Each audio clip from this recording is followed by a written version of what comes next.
मैं एक निवाला खाता हूँ, एक हिसाब लगाता हूँ। दर्शक लोग मिलकर बोल रहे हैं, मैं तो बेकसूर हूँ। मुझे विलेन का रोल दिया गया, वो खूंखार लुक जो मेरा है, उससे तो लोग अपने बच्चों को डराते हैं। पर जब मैं एक परफॉर्मेंस वाले शो में गया, तो वहाँ रिश्ते नाते चलाकर मेरा रोल किसी और को दे दिया गया। जो इस वाला रोल मेरा होना था, वो अचानक एक नशेड़ी के रोल में बदल गया। मैं अपना ये नशेड़ी वाला रोल देखकर पूरी तरह ठंडा पड़ गया।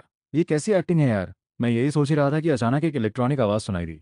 बधाई हो होस्ट, झूठ को सच बना दो, सिस्टम एक्टिवेट हो गया है।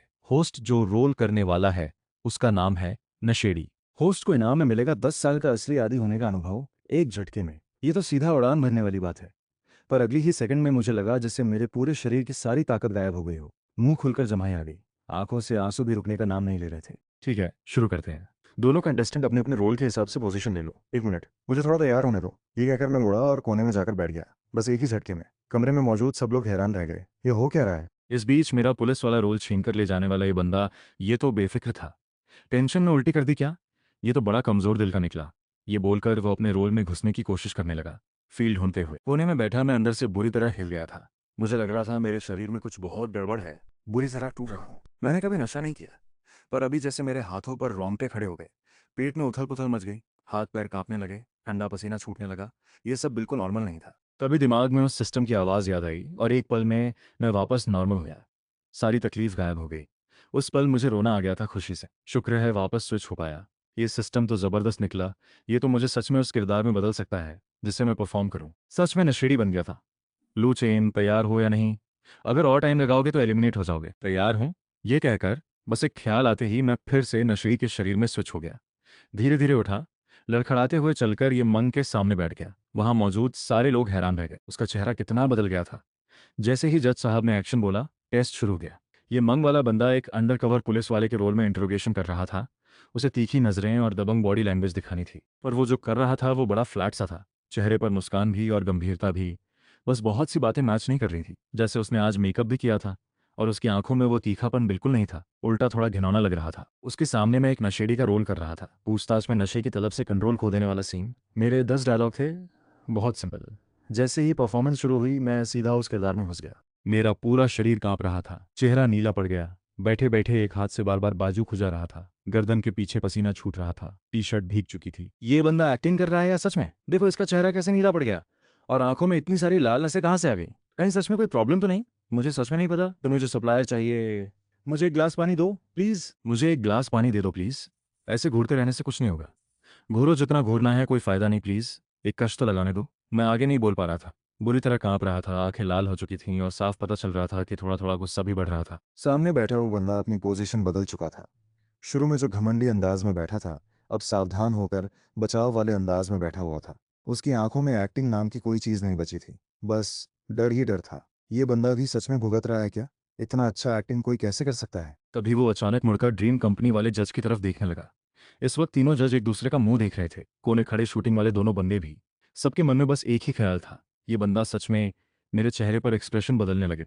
आंखें आधी बंद, लगातार मुंह पर बहते पसीने को पोंछता। वो मंग वाले को घूरता हुआ, नजरें तीखी और गुस्से से भरी। आखिरी शब्द जैसे गला फाड़कर चिल्लाए गए। मेरी नजरों और एक्सप्रेशन से मंग वाला बंदा डर गया। उठ खड़ा हुआ। रुको रुको। कई कदम पीछे हट गया।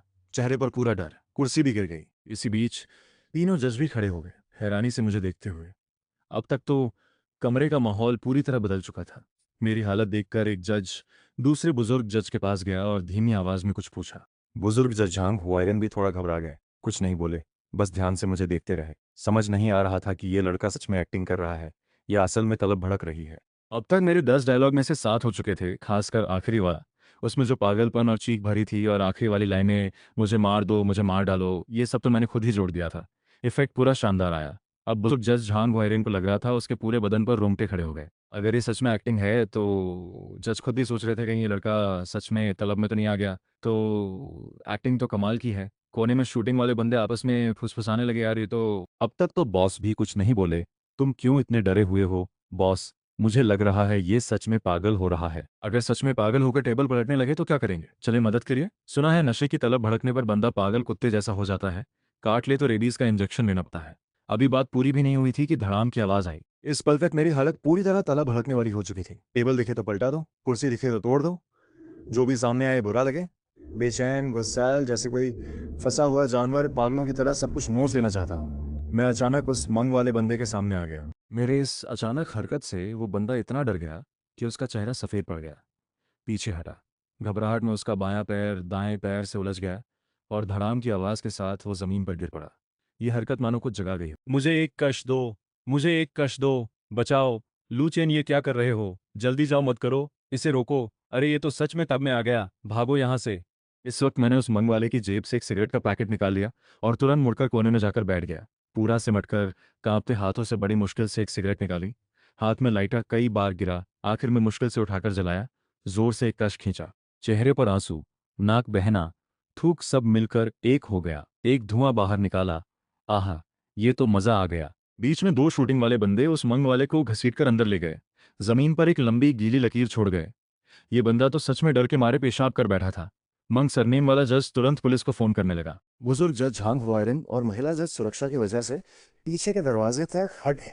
कोई मेरे पास आने की हिम्मत नहीं कर रहा था। मैं तो बस कोने में सिमटा एक एक कश लेता रहा। 10 मिनट बाद बाहर सायरन की आवाज आई। जल्दी ही कमरे का दरवाजा खुला। दो वर्दीधारी पुलिस वाले अंदर आए। मंग सरनेम वाला जज तुरंत आगे बढ़ा, कोने में बैठे मुझे इशारा करते हुए। यही है, जरूर इसी को तलब भड़की है। देखो हमारे कंटेस्टेंट को कितना डरा दिया। दोनों पुलिस वालों के भौहें सिकुड़ गए। एक ने मुड़कर उनकी तरफ देखते हुए, एक बात पूछूं, कट हो गया क्या? ये दोनों सिक्योरिटी भाई पहले से तय थे क्या? दोनों पुलिस वालों ने कुछ नहीं कहा, सीधे मुझे लेकर टेस्ट रूम से बाहर निकल गए। बाहर सैकड़ों लोग मोबाइल लेकर खड़े थे। सुना तुमने?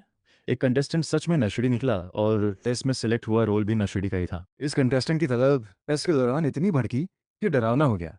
सुना है सामने वाले कंटेस्टेंट को इतना डरा दिया कि वो कंटेस्टेंट एक कॉस्प्ले करने वाला मेल इन्फ्लुएंसर था। उसने सच में डर के पेशाब कर दिया था। जल्दी ही इंटरनेट पर तरह तरह की अजीब पोस्ट फैल गईं, पर सब की सब मेरे बारे में ही थी। शाम को सूरज ढलने लगा तो मैं आखिरकार पुलिस स्टेशन से बाहर आया। हल्का महसूस कर रहा था। यूरिन टेस्ट हो, ब्लड टेस्ट, दोनों नेगेटिव आए। मेरे शरीर में किसी भी गैर कानूनी चीज का नामो निशान नहीं था। यानी टेस्ट रूम में जो कुछ भी हुआ था वो सब बस एक्टिंग थी। गेट से बाहर निकलते ही मेरे पीछे वही पुलिस वाला भी आया जो दोपहर में मुझे लेकर गया था। मैं तुम्हें एक सर्टिफिकेट दे दूंगा प्रूफ के लिए। Thank you. अरे कोई बात नहीं। सच कहूँ तो जब तुम्हें देखा था तो लगा सच में तलब भड़की है, पर पता चला ये सब एक्टिंग थी। कमाल है यार। Thank you for the compliment. मैं चलता हूँ। थैंक्स उस पुलिस वाले का। शो वालों को भी जल्दी सर्टिफिकेट भेज देना, फिक्र मत करो, जाओ। उस रात बीजिंग के लोकल पुलिस स्टेशन ने ऑफिशियल स्टेटमेंट जारी किया। चूंकि एक्टर कौन है शो के ऑडिशन में मुझे उठाकर ले जाने से बहुत हलचल मच गई थी, इसलिए पुलिस को साफ बात रखनी पड़ी। इसी के साथ एक्टर कौन है, शो टीम और बीजिंग ऑडिशन के इंचार्ज, साथ ही वो तीनों जज, सबको पुलिस स्टेशन का सर्टिफिकेट मिल गया। दस्तावेज पढ़कर रात को साथ खाना खा रहे तीनों जज हैरान रह गए। तलब नहीं भड़की थी तो सब कुछ एक्टिंग ही थी। इस बंदे का ये परफॉर्मेंस तो सच में कमाल है। बुजुर्ग जज झांग वायरन और महिला जज ने तुरंत टेबल थपथपाकर फैसला कर दिया, क्वालिफाई। ड्रीम कंपनी वाले जज के पास कुछ कहने को नहीं था। वो खुद भी हैरान थे। और वो छोटा इन्फ्लुएंसर तो टेस्ट के दौरान मेरी असली एक्टिंग देखकर डर के मारे। इतनी बेइज्जती के बाद तो कुछ बोलने का मतलब ही नहीं बचता। रहने दो। इस तरह मैं क्वालिफाई हो गया। रात 9 बजे एक्टर कौन है कि ऑफिशियल वेबसाइट पर पहले राउंड के ऑडिशन नतीजे आ गए। बीजिंग जोन की क्वालिफायर लिस्ट में मेरा नाम साफ साफ था। साथ ही वेबसाइट पर एक अलग स्टेटमेंट भी डाला गया जिसमें पुलिस का सर्टिफिकेट लगाकर मेरे बारे में फैली अफवाहें दूर की गईं। जिसने भी वो सफाई दी थी वो हैरान रह गया। मतलब क्या? सामने वाले को डरा दिया, जजों को डराकर पुलिस बुलवा ली और बंदा बेकसूर भी निकला। ये तो कहानी में भी नहीं लिखा जा सकता। इसी के साथ इंटरनेट का माहौल पूरी तरह बदल गया। मेरा नाम एक बार फिर टॉप ट्रेंडिंग में आ गया, पर इस बार सारे कमेंट तारीफ भरे थे, मेरी एक्टिंग की तारीफ करते हुए। आधी रात को मंग वाले का मूड बहुत खराब था। आज रात अब कॉस्प्ले नहीं करूंगा। दोपहर वाले ऑडिशन में उस साइको ने मुझे डरा डरा कर बेइज्जती कर दी। बहुत शर्मा रही है। लाइव करने का मन नहीं है, पर फिर भी लाइव खोलनी पड़ेगी। फैंस से दो बातें करनी होंगी। ये उसका फैंस के साथ रिलेशन बनाए रखने का तरीका था। बीच बीच में जुड़े रहना जरूरी था। तो मंग वाले ने थोड़ी कैजुअल ड्रेस पहनी, अपनी इमेज ठीक की, ब्यूटी फिल्टर और ग्रीन स्क्रीन ऑन कर दी। उसके फॉलोअर्स 30 लाख के करीब थे।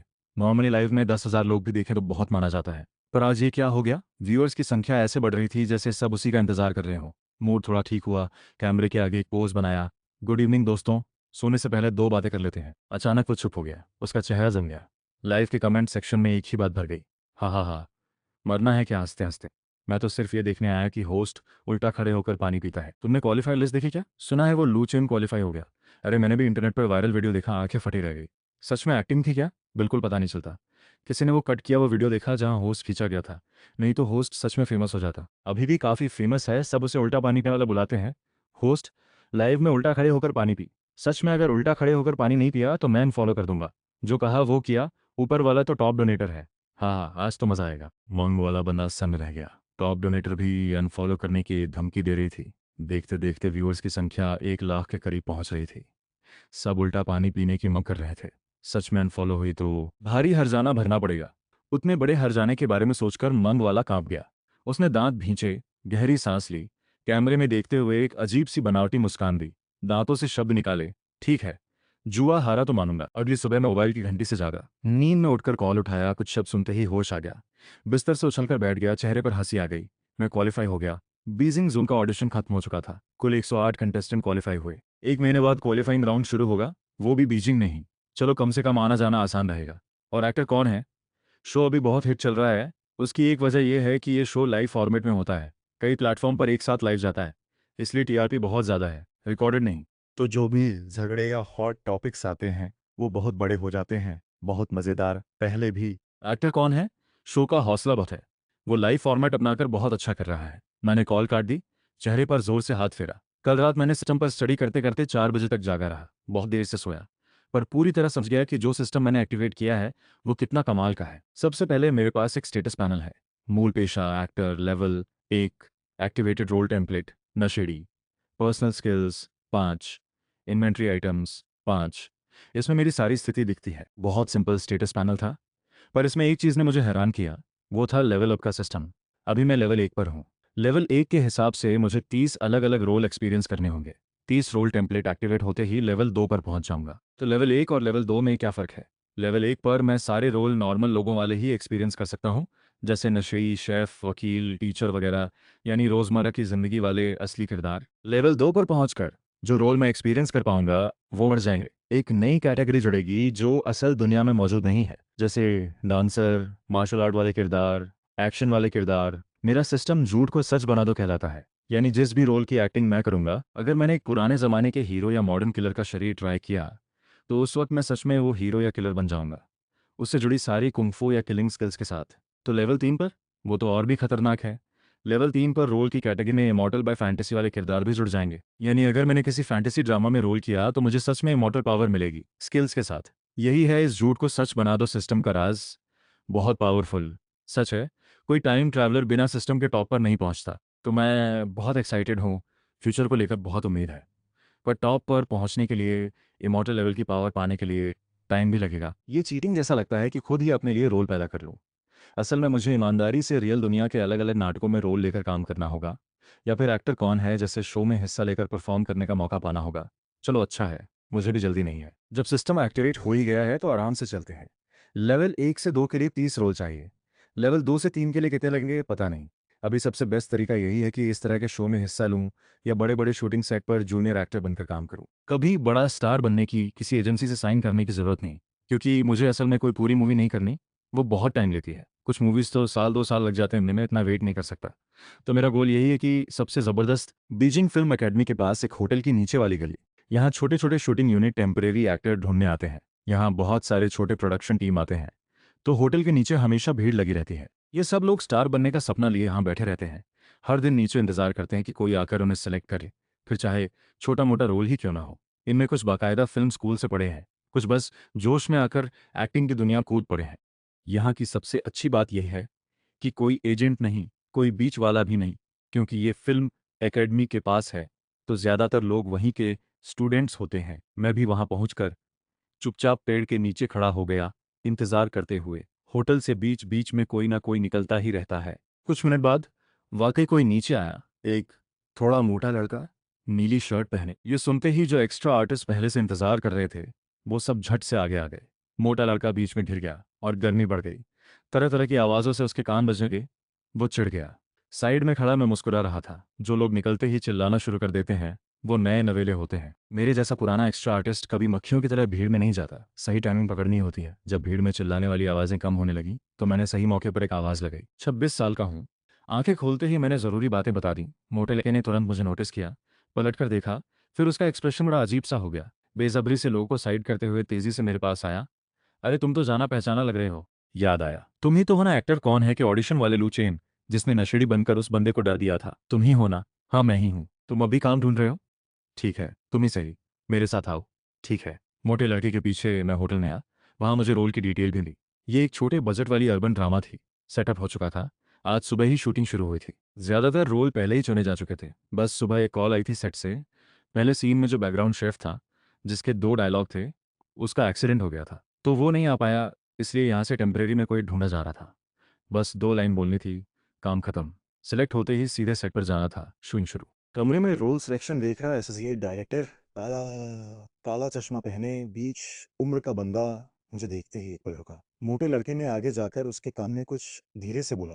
एसोसिएट डायरेक्टर को एहसास हुआ, अच्छा तो ये है वो कल वाला। एक नए बंदे ने नशेड़ी बनकर कैसा हल्ला मचा दिया। पुलिस तक बुला ली।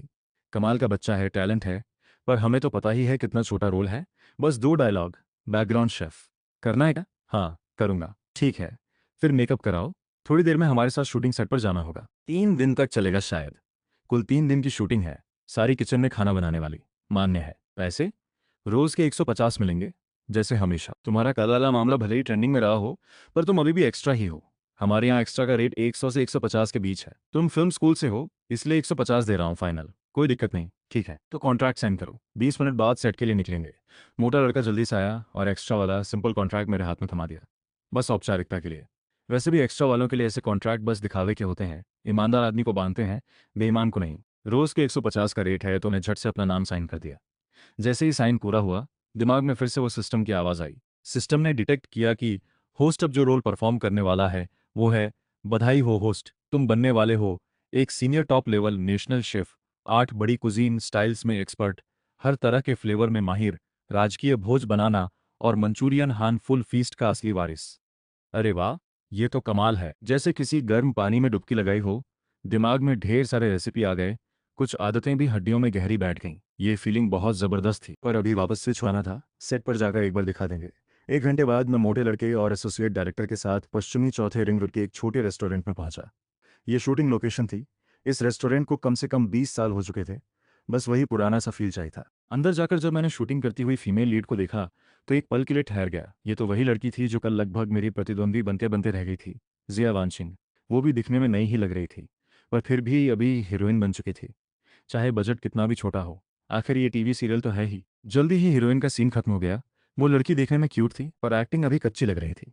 बर्तन धोने का सीन कई बार शूट करना पड़ा। शूटिंग के दौरान मैं सिर हिलाकर हेलो बोलने वाला ही था, पर उसने बस हल्की सी नज़र मुझ पर डाली और आगे बढ़ गई, सीधे बाहर निकल गई। मैंने सिर हिलाया, समझ गया एंटरटेनमेंट इंडस्ट्री ऐसी ही होती है। ऊंच नीच खूब देखी है। अगर रास्ते में कहीं मिल जाते तो शायद सिर हिलाकर हेलो कर देती, पर सेट पर वो अभी हीरोइन है और मैं एक टेम्परेरी लाया गया एक्स्ट्रा। स्टेटस का फर्क साफ है। ईक्यू ज़्यादा हो तो झूठ मूठ भी थोड़ा फॉर्मल होकर बात कर लेते हैं। ईक्यू कम हो तो कुछ कहने की ज़रूरत ही नहीं, बात करना ही फालतू लगता है। एक फालतू एक्स्ट्रा से अगर उसका करियर चल पड़ा, हिट हो गई, तो तुम क्या हो, हमेशा एक्स्ट्रा ही रहोगे। तो मैं भी ये सब समझता हूँ। मैं दरवाजे पर खड़ा इंतजार करता रहा। कास्टिंग एसोसिएट डायरेक्टर बात कर रहा था। जल्दी ही कास्टिंग एसोसिएट डायरेक्टर बाहर आया। मेरे सामने आकर बड़ी सीरियसली बोला, लू भाई मामला ऐसा है, हम आने से पहले ही हीरोइन बंदा लेकर आ गए हैं। समझ रहे हो ना? वही अंदर वाला शेफ। ये सुनते ही मुझे सारी बात समझ आ गई। मैंने कहा, अच्छा इसीलिए वो जिया वानचिंग ऐसे मुंह फुला रही थी, जैसे उसका उधार कोई नहीं चुका रहा हो। ठंडे कंधे उचकाकर मामला पूरा साफ था। उसने अपने किसी बंदे को लाकर मुंह दिखाना चाहा। ऐसा सेट पर हर दिन होता है, कुछ नई बात नहीं। मैंने ज़्यादा टेंशन नहीं ली। बस मेरा तो कॉन्ट्रैक्ट पहले ही साइन हो चुका था, कास्टिंग एसोसिएट डायरेक्टर से। ये देखकर उसकी भौएं भी सिकुड़ी। कास्टिंग एसोसिएट डायरेक्टर ने मेरे कंधे पर हाथ रखते हुए धीरे से कहा, लू भाई टेंशन मत लो। ये सीन में जो शेफ है वो बस बैकग्राउंड ही है, पर डायरेक्टर बहुत डिटेल पर ध्यान देते। अगर सही लगी तो तुम रहोगे, नहीं तो उसी से काम चलाएंगे। समझ रहे हो ना? समझ गया समझ गया। तुमने कल मेरा वो नशेड़ी वाला वीडियो देखा था इंटरनेट पर? बहुत गहरा असर छोड़ गया। मुझे पता नहीं तुम एक्टिंग कर रहे थे या तुम कहते हो चलेगी, खाना बनाना आता है तो अब दिखाओ मुझे। ठीक है, मैं आराम से किचन की तरफ उड़ा। चलते चलते मैं शेफ़ की स्टेट में स्विच हो गया। पीछे की किचन में मैंने कॉस्ट्यूम पहन लिया था, पर मेकअप नहीं किया था। डायरेक्टर को बस मेरा फील देखना था। कोई भी रोल हो, चाहे छोटा मोटा एक्स्ट्रा ही क्यों ना हो, फील में उतरना पड़ता है, तभी नेचुरली रोल में घुसते हैं। तो किचन के दरवाजे पर भीड़ जमा हो गई। लाइट कैमरा सब तैयार। डायरेक्टर बाहर मॉनिटर देख रहा था। हीरोइन जिया वांशिंग भी दरवाजे पर भीड़ में खड़ी दिख रही थी। बगल में वो जो लड़का उसके साथ आया था, वो लड़का मेरी पीठ देखते हुए जिया वांशिंग के कान में धीरे से बोला, ये आदमी पहले देखते हैं। वो भी काफी छुई लग रही थी। किचन में एक्शन की आवाज के साथ शूटिंग शुरू हो गई। गैस के आगे मैंने माहिर हाथों से आग जलाई। पैन उठाया। मुझे एक अंडा फ्राइड राइस बनानी थी। बहुत ही आम खाना। डायरेक्टर को इससे मतलब नहीं था कि फ्राइड राइस टेस्टी है या नहीं। उसे बस ये देखना था कि मेरे अंदर सच में शेफ वाली भावना है या नहीं। और जैसे ही उसने मॉनिटर में मुझे पैन उठाते और चलाते देखा, उसकी आंखें चमक गईं। यही तो फीलिंग है। मॉनिटर में मैं गैस के सामने खड़ा, हाथ पानी की तरह बहते हुए तेज और सहज पैन गरम करके तेल डालकर ठंडे किए हुए चावल डालना, फिर एक अंडा उठाकर शेफ के सबसे क्लासिक अंदाज में एक हाथ से हल्के से दबाकर अंडे का छिलका तोड़ा, अंडा सीधे तेल में गिरा। 1, 2, 3, फिर तेजी से चलाना शुरू। असली शेफ ऐसा ही दिखता है। डायरेक्टर खुश हो गया, बिना सोचे सिर हिलाने लगा। दरवाजे पर भीड़ ने भी एक दूसरे को देखा, सब सिर हिला रहे थे। ये बिल्कुल नेचुरल था, हर तरफ से एकदम असली शेफ जैसा। जल्दी ही किचन का काम पूरा हो गया। एक प्लेट फ्राइड राइस तैयार हो गई। जब मैंने बड़े लोहे के कड़छे से चावल प्लेट में डाला, मेरा हाथ बहुत तेज और सटीक था। जब पैन में बस थोड़ा सा बचा तो मैंने एक और स्टाइलिश तरीके से लंबे हैंडल वाले कड़छे को पैन में घुमाकर पीछे से एक चक्कर लगाकर बचा हुआ चावल भी प्लेट में डाल दिया। ये स्टाइल कई प्रोफेशनल शेफ भी सही से नहीं कर पाते। ज्यादातर लोग इस चक्कर में ताकत और एंगल दोनों गलत करते हैं। फ्राइड राइस तैयार है, कस्टमर को दे दो। बाहर एक आवाज आई, कट। ऑडिशन खत्म। कास्टिंग एसोसिएट डायरेक्टर सबसे पहले अंदर दौड़कर आया, मेरा कंधा थपथपाकर बोला, बढ़िया, फील बिल्कुल सही आई। डायरेक्टर भी आ गया। चेहरे पर सीरियस एक्सप्रेशन रहा भले, पर आंखों में तारीफ छिपी नहीं थी। वो खुश था। किचन के दरवाजे पर आकर उसने सीधे बोला, यही रहेगा, जल्दी मेकअप करो, अब असली टेक होगा। और लो, फिर से एक फ्राइड राइस बनाना, वही फील रखना, वही जो अभी था, बिल्कुल यही सही है। सब पोजीशन ले लो, जिया अपनी लाइन तैयार रखो। एक्टर तो फिर भी सेकेंडरी बात है। डायरेक्टर सलाह देकर निकलने ही वाला था कि जाते जाते उसने मेरी बनाई फ्राइड राइस पर एक नज़र डाली। दिमाग हैरान होते हुए वो चुपके से चले गया। कुछ मिनट बाद असली शूटिंग शुरू हो गई। क्लैपर, लाइट, कैमरा सब चलने गए। मैं तो कहीं चेहरा भी नहीं दिखा रहा था, बस अंदर खाना बना रहा था। दरवाजे के बाहर एक सिंड्रेला स्टाइल की हीरोइन जिया वांचिंग बैठकर सब्जी धो रही थी। सारा कैमरा उसी पर था, कभी कभार पीछे मुझ पर आ जाता। बाहर डायरेक्टर मॉनिटर के आगे बैठा देख रहा था, पर बाएं हाथ में प्लेट, दाएं हाथ में चम्मच लेकर वो तेजी से मेरी फ्राइड राइस खा रहा था। उसे खुद भी नहीं पता चला कि वो कितनी मजे से खा रहा था। 2 घंटे बाद जिया वांचिंग का सीन खत्म हो गया। नहीं है, सच में नहीं है यार। ये फ्राइड राइस इतनी टेस्टी है, चावल का एक एक दाना अलग अलग, नमक भी सही मात्रा में, अंडे की परत चावल पर लिपटी हुई, थोड़ी हरी प्याज डाली हुई, खाने में मुलायम, नमकीन और खुशबूदार। लू, तुमने पहले कभी शेफ का काम किया है क्या? नहीं, सच में नहीं किया, सच में नहीं किया। मैं फिल्म स्कूल से पास होते ही एक्स्ट्रा का काम करने लगा था, कभी शेफ का काम नहीं किया। पर मुझे खुद खाना बनाना पसंद है, तो थोड़ा बहुत आता है। वाह, तुम तो कमाल के हो यार। कम से कम तुम्हारी फ्राइड राइस तो शानदार है। फ्राइड राइस कोई बड़ी बात नहीं, मुझे तो 8 बड़ी कुजीन स्टाइल आती हैं, राजकीय भोज भी बना सकता हूँ, यहाँ तक कि मंचूरियन हार्मफुल फीस्ट भी। कास्टिंग एसोसिएट डायरेक्टर मुंह में भरा हुआ चावल तक फेंकने लगा हैरानी में। लंच के बाद मैं अकेला रेस्टोरेंट के बाहर पेड़ की छाया में खड़ा था अपना पैसा लेने के लिए। एक्स्ट्रा का पैसा रोज का रोज मिलता है, मेरा सीन तो पूरा हो चुका था। तो 150 रुपये मिलेंगे, 3 दिन का खाना निकल आएगा। सिस्टम का स्टेटस पैनल खोल कर देखता हूँ। खुद के लिए बंधे सिस्टम को अपग्रेड करने का सबसे अच्छा तरीका है एक्स्ट्रा बनकर काम करना। बस अलग अलग रोल एक्सपीरियंस करते जाना चाहिए, या थोड़ा सीनियर होकर ग्रुप एक्स्ट्रा या फोरग्राउंड एक्टर बन सकता हूँ, और थोड़ा और ऊपर स्पेशल एक्स्ट्रा भी। बिल्कुल असली एक्टर बनने की जरूरत नहीं। मैंने जोर से अंगड़ाई ली, अचानक पीछे से कदमों की आवाज़ आई। मुड़कर देखा तो जिया वांचिंग थी, हाथ पीछे बांधे धीरे धीरे चलती हुई आई, मुस्कुराते हुए बोली, लू, चेन, हाय। इत्तेफाक से मिल गए। पता नहीं था तुम्हें एक्स्ट्रा बनकर बुलाया गया है। सुबह तुम्हें देखकर तो डर ही गई थी। अच्छा, तो मुझे तो तुम्हें डरते हुए नहीं दिखा। तुम भी बड़े मजाकिया हो। पहली नज़र में वो सच में क्यूट और मासूम लग रहे थे, पर ध्यान से देखो तो उसकी आंखों में एक चिपचिपापन था, बहुत अच्छी तरह छिपाया हुआ। अगर सुबह उसका ठंडा और दूरी बनाए रखने वाला रवैया नहीं देखा होता तो शायद सोचता कि वो सच में दोस्ताना बात करने आई है। पर वो कभी बिना मतलब कुछ नहीं करती। सच कहूँ, कल तुम्हारा वो नशेड़ी वाला वीडियो मैंने भी देखा, सच में डर गई। वो सब सच में तुम्हारी एक्टिंग थी? तो तुम्हें थोड़ा शक है? तुम पूछना क्या चाहती हो कि मैं सच में एक नशेड़ी हूँ? ये औरत जानबूझकर बकवास करने आई है। सच कहूँ तो जब यहाँ तुमने देखा तो मन में सवाल आया, क्यों? तुम्हें पता है ये शो अच्छा नहीं है। मुझे तो बस तुम्हारी एक्टिंग हीरोइन के लायक नहीं लगती। तुम सच में मानती हो? तुम्हें ये हीरोइन का रोल कैसे मिला? मुझे भी थोड़ा शक है। जिया वांशिंग का चेहरा जो पहले क्यूट था अचानक बिगड़ गया। मैं इन साहब को जानती हूँ। वो समझ गई कि मेरा तंज ये था कि उसे शायद डायरेक्टर के पास से ही ये रोल मिला होगा। ये कोई नई बात नहीं है। फीमेल एक्टर के लिए रोल के बदले डायरेक्टर के साथ रहना, ये तो शायद रोज की बात है। बस ज़्यादातर एक्ट्रेस पहले तो सब कुछ करती हैं, फिर बाद में साफ सुथरी बन जाती हैं। मैं मुड़कर चल दिया, उस गुस्से से भरे और नाराज चेहरे वाली जिया वांशिंग को नजरअंदाज करते हुए। खैर, मैं तो बस एक एक्स्ट्रा हूँ, बस 3 दिन का बैकग्राउंड। कास्टिंग एसोसिएट डायरेक्टर के पास गया। जल्दी ही मुझे आज का पैसा मिल गया। जाते वक्त कास्टिंग एसोसिएट डायरेक्टर ने मुझे दूर ले जाकर धीरे से कहा, कल के सीन में डायरेक्टर ने थोड़ा चेंज किया है, कुछ डायलॉग जोड़े हैं। 8 बड़ी कुजीन स्टाइल्स आती हैं, राजकीय भोज बना सकते हो, मंचूरियन हार्मफुल फीस्ट भी। यही कहा था ना? मैंने सिर हिलाया। एक डिश है मेनू में, गिलहरी वाली मैंड्रिन फिशॉ। जानते हो उसे? जानता हूँ, अच्छा, कल जो सीन जोड़ा गया है वो यही डिश बनाने का है, गिलहरी वाली मैंdarin फिश। कैसा रहेगा? कोई दिक्कत तो नहीं? ये डिश थोड़ी टाइम लेने वाली है। ज़्यादा पैसे मिलेंगे, कोई दिक्कत नहीं। रोज़ की 1500 स्पेशल एक्स्ट्रा वाले रेट पर कैसा रहेगा? ठीक है? हाँ हाँ हाँ, ठीक है। पर एक शर्त है, तुम्हारी मूल ड्यूटी एक्स्ट्रा की है तो अपने डायलॉग सही से बोलने होंगे। कल 9 लाइनें जोड़ी गई हैं, कोई दिक्कत नहीं। अच्छा, तो कल अच्छे से परफॉर्म करना।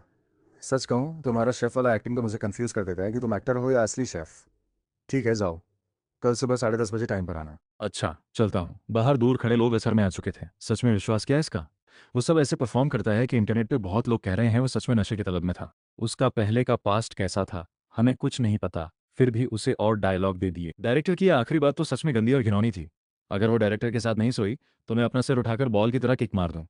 एंटरटेनमेंट इंडस्ट्री तो एक कचरे का ढेर है, कोई साफ सुथरा नहीं। मैं खुद को भी कभी पाक साफ नहीं समझता, नहीं तो एंटरटेनमेंट इंडस्ट्री में घुसने की कोशिश ही क्यों करता। मैं अकड़ते हुए शूटिंग साइट से निकला, टैक्सी लेकर सीधा घर चला गया। तीसरे दिन दोपहर 11 बजे छोटे रेस्टोरेंट वाली शूटिंग जगह पर मैं तैयार होकर पहुंचा। सच में 9 डायलॉग जोड़े गए थे और इस बार अलग से मुझ पर कैमरा फोकस था। मुझे चेहरा दिखाने का मौका मिला। ये मौका कॉलेज से बस 1 साल पहले पास होकर एक्स्ट्रा का काम करते रहने वाले एक निचले स्तर के एक्टर के लिए बहुत बड़ी बात थी। खासकर आज तो एक राष्ट्रीय। मेरे हाथ में लोहे का करछा फुर्ती से चला। लंच टाइम, छोटे रेस्टोरेंट में खाना गर्मा गर्म चल रहा था। डायरेक्टर, एसोसिएट डायरेक्टर, हीरोइन और मैं एक टेबल पर बैठे थे। टेबल पर एक प्लेट गिलहरी वाली मैंdarin फिश रखी थी। ये डिश बाहर से करारी, अंदर से मुलायम, रंग सुनहरा पीला, स्वाद खट्टा मीठा और परफेक्ट। खाने में बहुत महीन और खुशबूदार मछली मुंह में जाते ही घुल जाए, साथ में खट्टी मीठी ग्रेवी। बंदा एक के बाद एक और खाता ही जाए। सब लोग खाकर खुश हो गए, यहाँ तक कि जो सुबह मुझसे नाराज था वो भी। जब उसने इस राष्ट्रीय भोज वाली स्पेशल डिश का एक कौर खाया तो चम्मच उसके हाथ से गिरते गिरते बची। बहुत टेस्टी है, इतना टेस्टी 5 स्टार होटल में भी ऐसी टेस्टी मछली नहीं खाई। सच में समझ नहीं आता ये। तुम कोई शेफ हो क्या? मेरे परफॉर्मेंस से डायरेक्टर काफी संतुष्ट था। उसे लग रहा था मैं एक असली शेफ का असली स्वभाव ही दिखा रहा हूँ। तो पूरी शूटिंग के दौरान मुझ में कोई एक्टिंग वाली झलक नहीं थी, बिल्कुल नेचुरल और सहज। डायलॉग बोलना भी बिल्कुल असली लगता था, इतना रियल कि लगे मैं सच में एक शेफ ही हूँ। लंच के बाद डायरेक्टर खुद मेरे पास आया। हम दोनों पेड़ की छाया में खड़े होकर बात करने लगे। लू, सच बताना, क्या तुमने पहले कभी शेफ का काम किया है? कोई बात नहीं, सच बताओ, इससे तुम्हारा काम प्रभावित नहीं होगा। नहीं, सच में नहीं किया। ग्रेजुएशन के बाद से 1 साल एक्स्ट्रा का काम कर रहा हूँ, मौके ढूंढ रहा हूँ, टाइम ही कहाँ मिलता शेफ बनने का। सच में नहीं किया? कमाल है यार, तुम्हारी हुनर तो बहुत अच्छी है और तुम्हारा ये तरीका इतना असली लगता है कि मुझे फर्क करना मुश्किल हो जाता है कि तुम्हारी असली जिंदगी है या एक्टिंग की। थैंक यू सर, तारीफ के लिए। बस आज का पैसा। अरे रुको रुको लू, ये देखो, हम रातों रात स्क्रिप्ट बदल दें, तुम्हारे किरदार को और बड़ा बना दें। तुम एक मुख्य किरदार बन जाओ, हीरोइन का गार्जियन। डायलॉग कितने होंगे ये बाद में देखेंगे, पर तुम्हें पूरे शूट में 3 महीने तक टीम में रहना होगा। अगर रिजल्ट अच्छा आया तो फिर एक्स्ट्रा मत बनना। मुझे मत समझना कि हमारी ये छोटी सी टीम कुछ नहीं है, इसके पीछे बड़े प्रोडक्शन हाउस भी हैं। शूट खत्म होते ही मैं तुम्हारे लिए खासतौर पर शेफ वाली कोई स्क्रिप्ट ढूंढूंगा। क्या कहते हो, इंटरेस्टेड हो? सॉरी सर, मुझे इंटरेस्ट नहीं है, बस आज का पैसा दीजिए। डायरेक्टर हैरान रह गया, इतना अच्छा मौका सामने रखा और ये बंदा कह रहा है इंटरेस्ट नहीं। अगर कोई और एक्स्ट्रा होता, डायरेक्टर उसे कहता कि अगली फिल्म में तुम्हें ही लूंगा, अलग से स्क्रिप्ट बनवाऊंगा, तो वो घुटनों पर बैठकर धन्यवाद देता, आंखों में आंसू भर आते। पर ये बंदा तो बस आज के पैसे की फिक्र में है। लू, तुम पक्का इंटरेस्टेड नहीं हो? नहीं इंटरेस्ट? मजाक कर रहे हो? 1 महीने बाद एक्टर कौन है का लाइव स्टेज शुरू होगा। कौन इस तरह के छोटे बजट की खराब फिल्म में मेल नंबर 5 बनकर, उस भी कमजोर हीरोइन के साथ काम करना चाहेगा? डायरेक्टर का चेहरा उतर गया, मुझे 2 बार घूरकर मुड़कर चला गया। मुझे कुछ फर्क नहीं पड़ा, कॉन्ट्रैक्ट तो साइन हो ही चुका है, आज के पैसे देने ही होंगे। कुछ मिनट बाद एसोसिएट डायरेक्टर बाहर आया, तेजी से मेरे पास आकर धीमी आवाज में बोला, तुमने डायरेक्टर का प्रस्ताव ठुकरा दिया? मैंने सिर हिलाया। मुझे लगा वो लंबा भाषण देगा या डायरेक्टर की तरह तंज कसेगा, पर उसने कुछ और ही कहा जो मेरी सोच से बाहर था। लू चेन, मैं तुम्हें पसंद करता हूँ, यहाँ छोटा मंदिर है तुम्हारे लिए सही नहीं। इस तरह बनो, मैं तुम्हारा नंबर सेव कर लेता हूँ, बाद में तुम्हारे लिए मौके ढूंढूंगा। ये तुम्हारा आज का पैसा एक्स्ट्रा वाला और थोड़ा ज़्यादा 800 दे रहा हूँ, दोपहर में खाना बनाने में मदद करने की मेहनत के लिए। थैंक यू भाई। कल आखिरी दिन है, चाहे डायरेक्टर कैसा भी बर्ताव करे, हमारा कॉन्ट्रैक्ट तो साइन हुआ है ना, फिक्र मत करो, इतनी प्रोफेशनलिज्म तो हम रखते हैं। अच्छा, कल का सीन भी खाना बनाने का ही है। असली स्टाइल में कुम पाओ चिकन बना सकते हो? मुझे ये पसंद है पर एक्स्ट्रा पैसे लगेंगे। हाँ हाँ हाँ, शरारती लड़के। अच्छा, पैसे कोई दिक्कत नहीं, तो तय हो गया। चेन के साथ हाथ मिलाकर वो मुड़कर तेजी से चला गया। एक दिन में 2300 कमाए, बुरा नहीं। पूरी सुबह डायरेक्टर का मुंह लटका हुआ था, बार बार शूटिंग साइट पर भटकता रहा। ये देखकर मुझे हंसी आई। सच है, एक परिवार में एक जैसे लोग होते हैं, बिना दरवाजे से आए जाए। यही ईक्यू, यही स्वभाव जो जिया वांचिंग का था। कोई हैरानी नहीं कि वो औरत बैकडोर से आराम से घुस गई। दोनों साथ सो सकते हैं, दोनों एक ही रास्ते के लोग हैं। मैं तो अपने काम में पूरी तरह स्थिर था, बिल्कुल भी परेशान नहीं हुआ। मेरा परफॉर्मेंस भी हमेशा की तरह असली शेफ वाला ही रहा, पूरा शेफ का जलवा दिखता रहा। चाहे डायरेक्टर कमी निकालने की कोशिश करे, फिर भी मेरा नेचुरल परफॉर्मेंस पास हो गया। आखिरकार डायरेक्टर को अपना गुस्सा जिया वांशिंग पर ही निकाल पड़ा, क्योंकि उसके लगभग सारे टेक टाइम बर्बाद कर रहे थे। दोपहर में मैं वहाँ नहीं रुका खाने के लिए, बस आज के 1500 और स्पेशल गिफ्ट के 1000 लेकर घर आ गया। कुंग पाओ चिकन। मैंने खुद को 3 दिन की छुट्टी दे दी, क्योंकि छोटे शहर में सिस्टम की मदद से 3 दिनों में ही 4950 कमा लिए। पहले से कहीं बेहतर बर्ताव मिला, तो मैंने खुद के लिए ज़िंदगी थोड़ी अच्छी कर ली। खाने पीने में खुद जाकर काफ़ी सारा सी फूड खरीद लाया।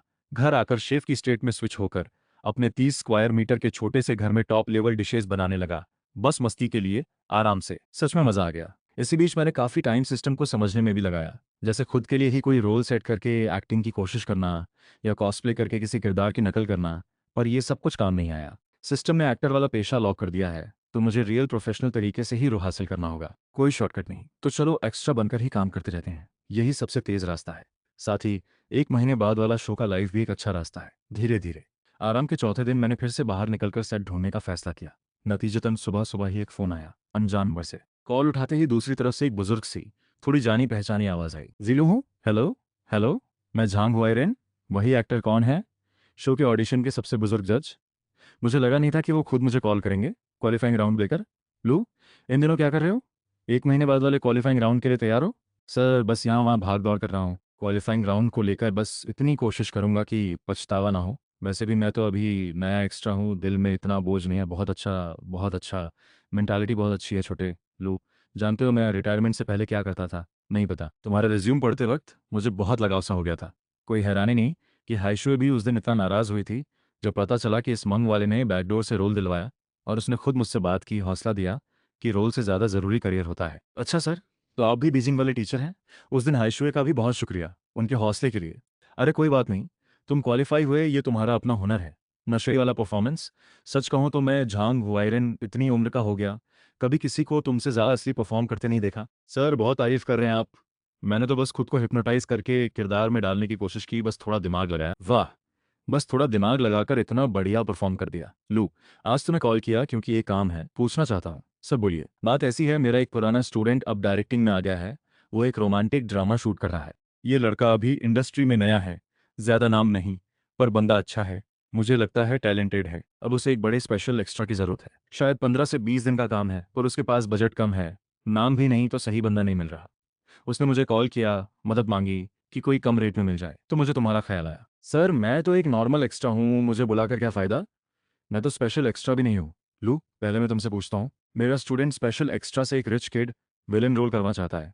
एक टैग जैसा किरदार, घर में बहुत पैसा, अरबों की प्रॉपर्टी, और स्वभाव भी बहुत घमंडी, अकड़ू, बेलगाम स्वभाव वाला। कोई आइडिया है? अरे वाह, अरबों की प्रॉपर्टी वाला रिच किड, ये तो मस्त है। खुद ये रोल करने के बाद सिस्टम खुद ब खुद मुझे रिच किड बना देगा शायद। सर अगर आप मुझ पर भरोसा करते हैं तो सच बताता हूँ, आपने जो टैग जैसे रिच किड की बात कही, मैंने सच में इस तरह के किरदार पर स्टडी की है, और मुझे इसमें अच्छा एक्सपीरियंस भी है, बहुत अच्छा। सच कहूँ तो मुझे तुम्हारा टैलेंट बहुत पसंद है लू। तुम्हारे अंदर टैलेंट है, तो मैं चाहता हूँ तुम्हें ज़्यादा मौके मिले सही सेट पर तराशने के। तो चलो, मैं तुम्हें साथ ले चलता हूँ सेट पर। सर आपकी मेहरबानी का शुक्रिया। कोई बात नहीं, पर लो, एक बात साफ कह देता हूँ, तुम जाओगे तो शायद बजट की वजह से तुम्हें सिर्फ स्मॉल स्पेशल एक्स्ट्रा वाला रेट मिलेगा। ठीक रहेगा? कोई दिक्कत नहीं, मुझे तो पहले से ही ग्रुप एक्स्ट्रा के हिसाब से स्मॉल स्पेशल एक्स्ट्रा रेट मिलना ही बहुत अच्छा है। तो ठीक है, तुम बड़े मस्त लड़के हो, सीधी बात करते हो, तो ऐसा करो, आज फ्री हो तो मेरे साथ सेट पर चलो, मेरा स्टूडेंट देख ले तुम्हारा फील सही है या नहीं। ठीक है, मैं ईस्टर्न टावर के नीचे इंतजार कर रहा हूँ। दोनों ने कॉल काट दी। मैं बहुत खुश था। एक नया रोल, वो भी अरबों की प्रॉपर्टी वाला रिच किड। तो क्या मैं गरीबी से बाहर निकलने वाला हूँ? पैसे की तो अब कोई फिक्र ही नहीं। असल में स्मॉल स्पेशल एक्स्ट्रा का रेट 300 से 500 रोज का होता है, बड़े स्पेशल एक्स्ट्रा का 1500 से 3000 रोज का। इसमें बहुत बड़ा फर्क है। झांग हुआइरेन जिस बंदे को ढूंढ रहे थे, वो चाहते थे कि स्मॉल स्पेशल एक्स्ट्रा वाला रेट देकर काम बड़े स्पेशल एक्स्ट्रा वाला करवाया जाए। ज़्यादातर स्पेशल एक्टर इस बात पर तैयार नहीं होंगे। बहुत नुकसान वाली बात है, पर मुझे इसमें कोई दिक्कत नहीं है। मैं तो पहले से ही स्पेशल एक्टर नहीं हूँ, मुझे तो पहले ही बड़ी इज्जत दी जा रही है। रोल की बात करें तो सच कहूँ, मेरे लिए तो ये बस एक और अभ्यास है, खासकर अभी जब स्क्रिप्ट खुद ही ऐसी है। एक बार ये रिच किड वाला किरदार सफलतापूर्वक निभा दिया तो सिस्टम की वजह से हो सकता है मैं सच में गरीबी छोड़कर अमीर बन जाऊं, सीधे तरक्की की राह पर। ईस्टर्न टावर, एक 5 स्टार ऑफिस बिल्डिंग, जिसकी सबसे ऊपरी 2 मंजिलें किराए पर लेकर शूटिंग सेट लगाया गया था। रोमांटिक ड्रामा की शूटिंग। मैं शूटिंग साइट के बाहर खड़ा माहौल देख रहा था। सेट पर लोग काफ़ी ज़्यादा थे, पहले वाले छोटे सेट से कहीं ज़्यादा। डायरेक्टर का नाम चेंग जिंगचुआन था। पहले वो खुद एक एक्टर था। सुना है कई सालों तक एक्टिंग की पर हिट नहीं हुआ, तो आखिरकार डायरेक्टिंग में आ गया। वो झांग हुआयरिन का स्टूडेंट था। हाथों में रिसोर्सेज भी अच्छे थे। ये अर्बन ड्रामा उसकी पहली डायरेक्टोरियल फिल्म थी, जिसमें 3 करोड़ से ज्यादा लगे थे। एक तरह से जुआ खेल रहा था। हीरो एक थोड़ा पुराना हो चुका एक्टर था, नाम झाओ युआनफान। इस एक्टर की एक पहचान थी, स्माइलिंग हेवन कर्व। वो कभी इसी रोल से एक नेशनल ट्रेजर जैसा दम्बद किरदार बनकर मशहूर हो गया था, पर सिर्फ उसी इमेज को छोड़कर बाकी सब भूल गए। असल में उसने एक पीरियड ड्रामा से बेस्ट एक्टर अवार्ड भी जीता था। बस पिछले कुछ सालों में इंडस्ट्री का रुझान यंग फेस एक्टर्स की तरफ हो गया और ये सीनियर एक्टर कभी शो में हिस्सा नहीं लेता प्रमोशन के लिए, तो धीरे धीरे लोगों की नजरों से गायब होने लगा। आखिरकार कोई काम ही नहीं मिल रहा था। कितना अफसोस की बात है। फीमेल लीड एक नई एक्ट्रेस थी, मेरी तरह वो भी फिल्म एकेडमी की स्टूडेंट थी। नाम जियांग रोतांग, 2023 की मिस कैंपस। अभी ग्रेजुएट भी नहीं हुई थी। सुना है चाहे हीरो झाओ युआनफान हो या हीरोइन जियांग रोतांग, दोनों को ही झांग हुआयरेन ने ही रिश्ते नाते से ढूंढा था। यानी झांग हुआयरेन की पहुंच बहुत बड़ी है। कुछ मिनट इंतजार करने के बाद लू, इधर आओ सर। मैं मुड़कर तेजी से आगे बढ़ा। अभी अभी बाहर आए चेंग जिंगचुआन से आमना सामना हुआ। पहली नज़र में ये चेंग जिंगचुआन बहुत पतला दिखा, कैप पहने हुए, चेहरे पर दाढ़ी बड़ी हुई। अब उसमें एक्टर वाली जवानी और चमक बिल्कुल नहीं थी। ज्यादातर डायरेक्टरों की तरह दाढ़ी बूझकर बढ़ाई हुई, कपड़े भी बहुत कैजुअल, चेहरे पर कोई एक्सप्रेशन नहीं। ये नॉर्मल भी है। ज़रूर झांग हुआयरेन से मेरे बारे में सुनकर मेरा स्वभाव जान लिया होगा। नॉर्मली मुझे ही जाकर उससे मिलना चाहिए था, पर अभी वो खुद झांग हुआयरेन के साथ बाहर आया। दिल में 100 बार नाखुश हुआ होगा। झांग हुआयरेन बहुत गर्मजोशी से मुझे पास बुलाकर बोले, लू, ये है। Hello sir. Hello. Zhang sir ने तुम्हें भेजा है, थोड़ी देर में टेस्ट करते हैं। रहा तो रहा, नहीं रहा तो झांग सर को दोष मत देना। श्याओ है, इधर आओ। जल्दी ही एक लड़की तेजी से बाहर आई। साफ पता चल रहा था वो एक असिस्टेंट है। इतनी भागदौड़ में उसका माथा पसीने से भरा हुआ था। इसे क्या नाम है इसका? लू चेन। अच्छा, लू चेन को ले जाकर कपड़े बदलवाओ, थोड़ी देर में टेस्ट लेते हैं झाओ त्यान्यू के सीन के लिए। ठीक है सर। श्याहे नाम की लड़की जल्दी से मेरे पास आई, दोनों जगह से थोड़ा दूर जाकर। सर ये तो बहुत यंग है, इसमें मुझे बिल्कुल भी वो घमंड और बेलगाम अंदाज नहीं दिखता। टेस्ट कर लो, वो ऑडिशन वाला वीडियो तुमने भी देखा था ना, जहां उसने नशेड़ी को इतना असली निभाया। मुझे भरोसा है इसमें हुनर है। सर आप ही जानते हैं इस इंडस्ट्री में कितने लोग नाटक करते हैं, आपको खुद पता होना चाहिए। अगर वो सच में एक्टिंग कर रहा था तो शायद चेंग, मैंने तुम्हें पहले भी कहा है, बिना जांच पड़ताल के फैसला मत लो। यूं ही किसी पर टैग मत लगाओ, पहले टेस्ट लो। चेंग जिंगचुआन ने कुछ नहीं कहा। क्या तुम्हें मुझ पर भरोसा नहीं?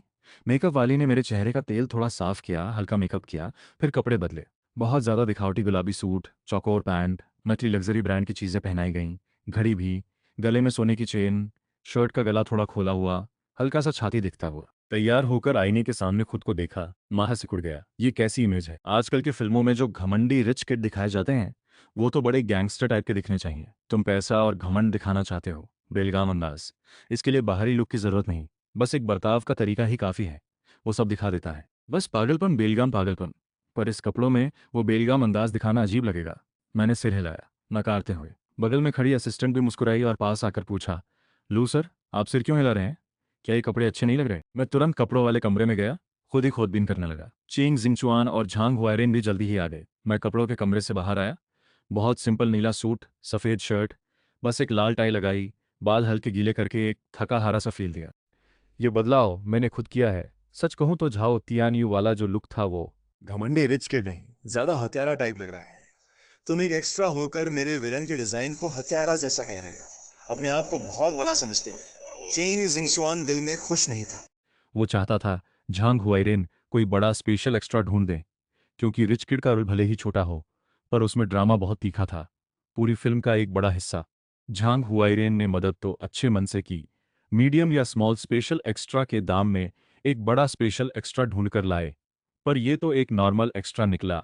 ये तो मजाक हो गया। भले ही ये लड़का कुछ दिन पहले ऑडिशन में, यहाँ तक कि पुलिस को भी बुलवा दिया था, बाद में साफ भी हो गया था कि वो बेकसूर है, पर विश्वास तो कम ही है। दूसरी इंडस्ट्री होती तो हो सकता है भरोसा करते, पर एंटरटेनमेंट इंडस्ट्री में सब जानते हैं कि लोग हमेशा ताक में रहते हैं। हर वक्त कोई ना कोई कंप्लेंट करने को तैयार बैठा है। तो कौन गारंटी दे सकता है लू चेन सच में बेकसूरी है? अब झांग वायरन ने इसे लाकर, वो भी स्मॉल स्पेशल एक्स्ट्रा वाला रेट देकर, क्या ये सही किया?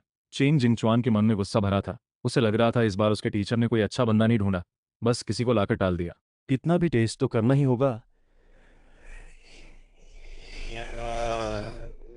नहीं तो फेस बचाने के लिए चेंग जिंगचुआन ने मुझे एक तरफ सोफे पर बुलाया, झांग सर के साथ। सीन ये था कि हीरोइन को रिच किड ने ऑफिस के गेट पर पकड़ लिया। सीन में रिच किड को घमंडी, बेलगाम और नीच अंदाज दिखाना था। बधाई हो होस्ट, अब तुम असली रिच किड बन गए हो। अरे मैं सच में रिच किड बन गया तो अरबों की प्रॉपर्टी माता पिता की हो गई क्या? ये सिस्टम इतना ईमानदार है, हैरान करने वाला। तो मैं सच में रिच किड बन गया, पर अगर मैं इस रिच किड वाले रोल से वापस स्विच हो गया तो क्या माता पिता को मेरी संपत्ति भी गायब हो जाएगी? शायद नहीं होगी। खैर, ये तो एक अच्छा प्लान है। इस दुनिया में आकर मुझे एक बार फिर सच्चा माँ बाप का प्यार मिला है। इस जन्म के मेरे पिता एक ईमानदार बढ़ई थे। माँ एक अनाज तेल की दुकान में काम करती थी। तनख्वाह बहुत कम थी। दोनों ने मुझे पालकर बड़ा किया, कॉलेज तक पढ़ाया। इसमें बहुत मेहनत की, इसलिए ग्रेजुएशन के बाद मैं खुद किराए के मकान में रहता हूँ, बाहरी रिंग रोड के पुराने टूटे मकानों में। पर गरीब होते हुए भी मेरा इस जन्म के माँ बाप से बहुत गहरा जुड़ाव है, खासकर माँ से, तो ये नतीजा बहुत अच्छा है। मैं एक पल के लिए होश में आया। चेंग जिंगचुआन को देखते हुए मेरी नजरें बदल चुकी थीं। घमंडी और तेज। किसने कहा नहीं चलेगा? अरे डरा दिया यार, कोई तैयारी ही नहीं थी। ये क्या हो गया? इतनी जल्दी किरदार में घुस गया क्या? और ये फील तो सच में डराने वाली है। हाँ, यही तो चाहिए था। Jiang Rotang, Jiang Rotang. Sorry director, अभी वॉशरूम गई थी। टीचर आप भी आए हैं? शियाओ जियांग, इतना पसीना क्यों आ रहा है दौड़ते दौड़ते? ये सामने वाली ताज़ा और जवान लड़की थी, मिस कैंपस 2023। भले ही अभी ग्रेजुएट नहीं हुई थी, पर झांग हुआइरेन को लगता था इस लड़की का भविष्य उज्जवल है। इसलिए उसके सेकंड ईयर में ही उसे सेट पर बुलाकर एक्सपीरियंस दिलाना शुरू कर दिया था। ये जियांग रोतांग झांग हुआइरेन के एक पुराने दोस्त की पोती थी, रिश्ते में करीबी थी, तो झांग हुआइरेन को उसकी मदद करना अच्छा लगता था, ज्यादा मौके देना अच्छा लगता था। उसके साथ सीन ट्राई करो। नाटक में जो सीन है झाओ तियान्यू के साथ कंपनी के नीचे वाला, यही करो। अभी माहौल में उतर जाओ। लू चेन के साथ कंपनी के नीचे वाला सीन ट्राई करो जहां से रोका जाता है। कोई दिक्कत? नहीं, कोई दिक्कत नहीं। मैं ही कहना झूठ था। असल में थोड़ी दिक्कत तो थी, इतनी जल्दबाजी में। वो अभी बस एक स्टूडेंट थी। और डायरेक्टर ने कह दिया। खासकर टीचर भी सामने खड़े थे तो हिम्मत करके करना पड़ा। जगह खाली कर दी गई। कई लोग बाहर से खड़े होकर तमाशा देखने लगे। चेन जिंगचुआन और झांग हुआइरेन दूर बैठकर मॉनिटर देख रहे थे। सीन शुरू हुआ। तियान्यू, तुम यहाँ क्यों आए? सामने खड़ी लड़की को देखते हुए मैं धीरे धीरे उसके पास बढ़ा।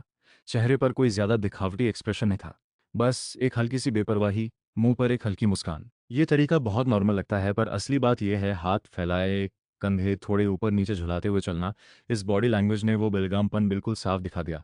देखो इसका चलने का तरीका, ये कोई किताबी एक्टिंग स्टाइल नहीं है, ये तो खुद के अंदर से। पर अभी इसका ये चलने का अंदाज, ये बेलगाम, तुम्हें पता है ये कहाँ से आया? ये तो समझ से आता है, कभी कभी समझ आना। अनुभव ज्यादा जरूरी होता है, एक्टिंग में टैलेंट से यही होता है। सी हो, मैं जियांग रोतांग एक हाथ धीरे से उसके बालों के किनारे टिकाकर पीछे सरका है। तुम 10 मुझे रोकना चाहती हो? जियांग रोतांग उस लहजे में एक ठंडी खतरनाक धमकी महसूस हुई। बस इतना ही सा सिंपल दिखने वाला हाव भाव, पर जियांग रुओतांग के दिल में खतरे का एहसास हुआ। एक ऐसा खतरा जो एक्टिंग के दायरे से बाहर था। उसे सच में महसूस हुआ जैसे मैं उसका अपमान कर रहा हूँ, खासकर मेरी वो नज़र, दिखने में लालची पर उतनी ही ठंडी और बेपरवाह। हे भगवान, ये तो सच में मेरा अपमान कर रहा है। वो बेधड़क होकर मेरी नज़र उसकी तरफ देखता महसूस हुआ। उस पल जियांग रुओतांग के मन में शर्म भर गई। देखा ना, अभी तक जो जियांग रुओतांग माहौल में नहीं थी, वो लू चेन ने पूरी तरह किरदार मिला दी। ये रिएक्शन बिल्कुल नेचुरल था। बस जियांग रुओतांग को जब सच में अपमान जैसा महसूस हुआ, तभी ये अनजाना रिएक्शन आया, तो लू चेन ने उसे सच में वो फीलिंग दिला दी। टीचर, कहीं ये सच में तो बदतमीजी नहीं कर रहा? शियाओ चेंग, ये कैसी बात है? कोई डायरेक्टर ऐसा कहता है क्या? सॉरी, बस ऐसे ही मुंह से निकल गया। चेंग जिंगचुआन को थोड़ा बहुत जानते थे झांग हुआइरेन। ये स्टूडेंट थोड़ा टैलेंटेड जरूर था, एक्टिंग में उतना अच्छा नहीं था, समझ नहीं आती थी, पर डायरेक्टर बनकर उसका क्रिएटिव जोश जाग गया, परफेक्शन की चाहत भी। झांग हुआइरेन को उस पर भरोसा था, बस चेंग जिनचुआन में वो सारी खामियां भी थी जो एक डायरेक्टर में होती हैं। अभी चेंग जिनचुआन जियांग रोतांग पर नजर गड़ाए बैठा था। कभी कभी उसकी हिफाजत सीमा से बाहर निकल जाती थी। ये सब बातें कहने वाली नहीं होती। झांग हुआइरेन उसके पिता तो नहीं थे, बस अनदेखा करना ही सही समझते थे। इसलिए झांग हुआइरेन चुप ही रहे, दोनों मॉनिटर पर सीन देखते रहे। सीन 3। मैंने जियांग रोतांग की कलाई पकड़ी। जियांग रोतांग चीखते हुए कुछ देर छटपटाई। माहौल थोड़ा गर्मा गया, जैसे किसी आदमी को हाथ से इशारा करके आंखों में हथियारे जैसी चमक लिए जोर से गरजते हुए बोला, अरे तेरी मको, फोन साइड में कर। चेंग जिंगचुआन का चेहरा हरा पड़ गया। इस वक्त मैं मुड़कर बाकी तमाशा देखने वाले स्टाफ की तरफ देखते हुए गुस्से से चिल्लाया, साले बदमाश दूर हट। वो कुछ स्टाफ मेंबर भी थोड़ा घबरा गए, क्योंकि मेरी नज़र सच में उन्हें ही घूर रही थी। उन्हें बिल्कुल विश्वास हो गया कि अगर वो और देखते रहे तो मैं सच में उठकर मारपीट कर दूंगा। इतना बेलगाम कि सब लोग साथ मिलकर हमला करने पर मजबूर हो जाते। मॉनिटर के आगे बैठा चेंग जिंगचुआन भी हैरान रह गया। अभी मैं जो उन्हें गाली दे रहा था, उसने भी सोचा शायद मैं मौका पाकर उसे बेइज्जत कर रहा हूँ। सीन 4। जियांग रूतांग बहुत छटपटा रही थी, डर गई थी, चेहरा पीला पड़ गया, होंठ भी सफेद, जोर से छूटने की कोशिश कर रही थी, मेरे हाथ से निकलने की, मुंह से चीख चीख कर मदद मांगी थी। पूरी शूटिंग साइट पर सन्नाटा छा गया। सब लोग हैरान होकर देख रहे थे। समझदार लोग साफ जान गए थे जियांग रूतांग सच में डर गई है। लू चेन कैसे? पर अभी वो सच में डर के मारे बदन में कमजोरी महसूस कर रही थी। इस आदमी की नज़र में उसे बिल्कुल औरत जैसा नहीं देखा जा रहा था, बस एक निकालने का जरिया समझा जा रहा था। जियांग रोतांग को तो एक भ्रम सा हो गया, जैसे नाटक की हीरोइन की तरह। सच में उसे किसी ने बुरी तरह नुकसान पहुंचाया हो। प्लीज मुझे छोड़ दो। पर मैं हाथ नहीं छोड़ रहा था, बस एक धमकाने वाला एक्सप्रेशन लिए उसे देख रहा था। ये सब मॉनिटर के पीछे देख रहे झांग हुआयरन को होश आया। उस पल मैंने तुरंत हाथ छोड़ दिया, सीधे जियांग रोतांग के कंधे पकड़ लिए। जियांग रोतांग एक पल हैरान रही, फिर अगले ही पल फूट फूट कर रोने लगी। सब लोग मेरे एक्टिंग से हैरान रह गए, चाहे हीरोइन जियांग रोतांग हो या आसपास तमाशा देख रहे स्टाफ। लगभग हर कोई मेरे इमोशन में बह गया था। अभी अभी जो बेधड़क गाली गलौज थी, वो घमंड और बेलगामी भरी नजरें। मैंने एक हाथ से जियांग रोतांग की कलाई थामी, एक पैर उसकी जांघों के बीच रखा। इस सबसे लोगों को लगा जैसे मैं सच में एक बेलगाम। कुछ स्टाफ मेंबर्स ने उसे सांत्वना दी। वो कुर्सी पर बैठे हुए सन्न होकर अपने बदन को देखती रही, अंदर से पूरी तरह हिल चुकी थी। अभी वाला सीन ही उसे लग रहा था जैसे सच में मैं पहले भी उसे नुकसान पहुंचाया हो। उसके मन में एक गहरी नफरत भर गई। पर असल में तो हम सिर्फ रोल कर रहे थे। जियांग रोतांग खुद भी हैरान थी कि वो इतना गहरे किरदार में कैसे घुस गई। आधे घंटे तक बाहर नहीं आ पाई। दूसरी तरफ चेंग जिंगचुआन भी उलझे हुए विचारों में था। उसने बिल्कुल नहीं सोचा था कि मैं इतने सूक्ष्म और सटीक तरीके से रिच किड का किरदार निभा दूंगा। इंसानी नज़र से देखें तो अभी वाला लू चेन बिल्कुल वो रिच किड ही था, कोई शक नहीं। इतना घमंडी, इतना खतरनाक, इतना बेलगाम, ये तो बहुत ज्यादा हो गया। झांग हुआयरेन बहुत खुश थे। सबसे अच्छा परफॉर्मेंस, कोई दो राय नहीं, सच में कोई दो राय नहीं। बहुत जीवंत, बहुत असली। थैंक यू टीचर, तारीफ के लिए। वो हीरोइन ठीक तो है ना? लगा शायद उसे थोड़ा डरा दिया। अरे नहीं नहीं, ये तो उसके लिए एक कीमती सबक है, ऐसा सबक जो पैसे देकर भी नहीं मिलता। अच्छा चैंग, इस परफॉर्मेंस से खुश हो ना? हाँ खुश हूँ, बहुत खुश हूँ। सच कहूँ तो ये परफॉर्मेंस की गहराई और स्किल किसी नॉर्मल एक्स्ट्रा के बस की बात नहीं। लू, सच में तुमने कभी किसी कंपनी से साइन नहीं किया, ग्रेजुएशन के बाद बस इधर उधर काम करते रहे। चेंग जिंगचुआन के मन में लालच पनपने लगा। भले ही पहले उससे थोड़ी नाराजगी थी, पर अभी पूरी तरह हैरान हो चुका था। इस लड़के में टैलेंट है। झांग हुआयरेन ने भी तारीफ की। लू, सच कहूं तो तुम्हारा परफॉर्मेंस मेरी उम्मीद से बहुत ज्यादा निकला। बस इसी सीन के आधार पर मैं गारंटी देता हूं, हमारी कंपनी तुम्हें साइन कर सकती है। इंटरेस्ट है? साइन करते ही तुम मेरी ही टीम रहोगे कई सालों तक। तलाशेंगे तुम्हें, गारंटी है भविष्य शानदार होगा। क्या कहते हो? सॉरी चेंग सर, अभी मैं कंपनी साइन नहीं करना चाहता। अभी कुछ और साल खुद को तराशना है। इतना अच्छा मगर दिया और तुम बिना सोचे मना कर रहे हो? तुम तो एक एक्स्ट्रा हो। लू, हमारी कंपनी के पीछे बीजिंग कल्चर मीडिया ग्रुप है, मुझे पता है। झांग सर ने पहले ही बताया था। चेंग सर, आपकी मेहरबानी का शुक्रिया। लू, सोच लो, क्या सेट पर तराशने के मौके ज्यादा नहीं मिलेंगे? टीचर, चेंग सर, अगर मुझे सिर्फ इसी तरह का रिच किड वाला किरदार आता हो, बाकी हर किरदार में मुझे कुछ ना समझ आए, तो अगर आप साइन करें और बाद में पछताएं और मुझे शेल्फ कर दें, तो उससे अच्छा है मैं कुछ साल खुद ही तराशता रहूं। मेरे हिसाब से एक्स्ट्रा बनकर काम करना भी मेरी एक्टिंग तराशने का ही एक तरीका है। चेंग जिंगचुआन और झांग हुआयरेन ने एक दूसरे को देखा। आखिर अभी तक उसे ठीक से जानते नहीं थे, नहीं पता था उसमें कितना टैलेंट सचमुच है। तो उसकी बात भी सही है, भविष्य में शेल्फ होने के खतरे में पड़ने से बेहतर है कुछ साल खुद तराशता रहे। ऐसा बेफिक्र नौजवान वाकई कम मिलता है। जितना ज्यादा मैं ऐसा बर्ताव करता झांग हुआयरेन उतना ही मुझे पसंद करने लगते। इस इंडस्ट्री में ऐसे एक्टर बहुत कम हैं जो पैसे के पीछे नहीं भागते। अच्छा, तो तुम्हारी मर्जी का सम्मान करते हैं, और हम आगे भी दोस्त बने रहे। जब भी लगे टाइम सही है, हमारे पास आ सकते हो। तुम्हें पता ही है हमारी कंपनी की ताकत छोटी नहीं है। अच्छा, थैंक यू चेंग सर। तो इस बार वाला रोल कोई दिक्कत नहीं, झाओ तियान्यू का रोल सिर्फ तुम्हारे लिए है। तुरंत कॉन्ट्रैक्ट साइन करते हैं। और झांग सर ने जो स्मॉल स्पेशल एक्स्ट्रा वाला रेट कहा था, मुझे लगता है वो थोड़ा कम है, तुम्हें मीडियम स्पेशल एक्स्ट्रा वाला रेट देते हैं। बस मुझे तुमसे यही परफॉर्मेंस चाहिए। शुक्रिया चेंग सर।